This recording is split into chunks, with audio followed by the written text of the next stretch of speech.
आकाशवाणी गोरखपुर। अब रहुआ सभे विकास राय से समाचार सुने। मुख्यमंत्री योगी आदित्यनाथ प्रदेश में किसानन का कल्याण और उनकर आमदनी के दुगुना करे बदे आज किसान कल्याण मिशन क शुरुआत कइले। लखनऊ के सरोजनी नगर ब्लॉक के दादूपुर गांव से किसानन क आर्थिक विकास के अभियान क शुरुआत कैले के बाद मुख्यमंत्री कहलें कि प्रधानमंत्री नरेंद्र मोदी क कल्याणकारी नीतियन के नाते ही किसान समाज क मुख्य धारा में शामिल हो पौले हो। पिछला 6 बरिस में देश में किसानन के हित में जितना कार भइल हो उतना 70 बरिस में नइखे भइल। प्रदेश सरकार राज्य क सज्जो 825 ब्लाकन में किसान कल्याण मिशन क आयोजन कर रही हो। एमन हर ब्लाक में किसानन के सम्मान के साथे उन्हें किसान उपहार योजना का लाभ दिहल जाई। मुख्यमंत्री योगी आदित्यनाथ धान खरीद कार्यन के पुरहर सक्रियता के साथे संचालित कैले का निर्देश दिहले हवें। श्री योगी आज लखनऊ में अपने सरकारी आवास पर कई गो विभागन के कार्यन का समीक्षा करत कहलें कि निर्माणाधीन परियोजनन का कार्य समय से पूरा करा लिहल जाओ। कार्य पूरा करे बदे निर्धारित टाइमलाइन के हिसाब से कार्यवाही कैल जाओ। मुख्यमंत्री निर्माण कार्यन के गुणवत्ता पर विशेष जोर दिहले हवें। वहां के सीनियर अधिकारियों के निर्देश दिहली कि वो नियमित रूप से निर्माणाधीन परियोजनों का स्थलीय निरीक्षण करें। श्री योगी एक्सप्रेसवे, हाईवे और मेडिकल कॉलेज आदि के निर्माण से जुड़ल परियोजनन का कार्य तेजी से पूरा कैले का निर्देश दिहले हवें। वहां के कहले हैं कि ये सुनिश्चित कैल जाओ कि किसानन के अपन उपज बेचले में कौनो असुविधा न हो। वहां के धान खरीद कार्य का नियमित समीक्षा कैल गई का निर्देशों दिहले हैं।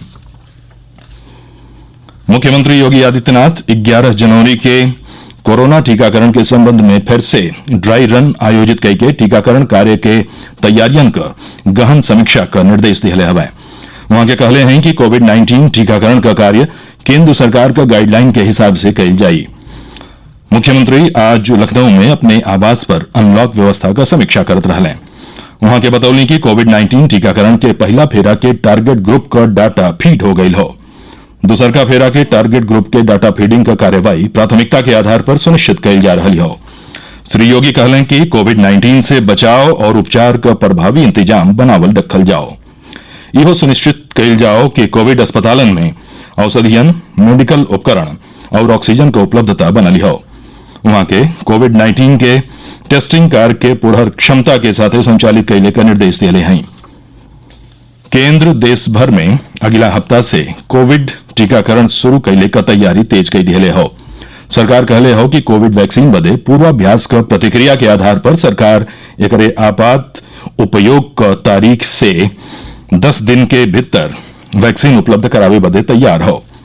स्वास्थ्य सचिव राजेश भूषण कहलें कि टीकाकरण के बारे में अंतिम फैसला सरकार करी।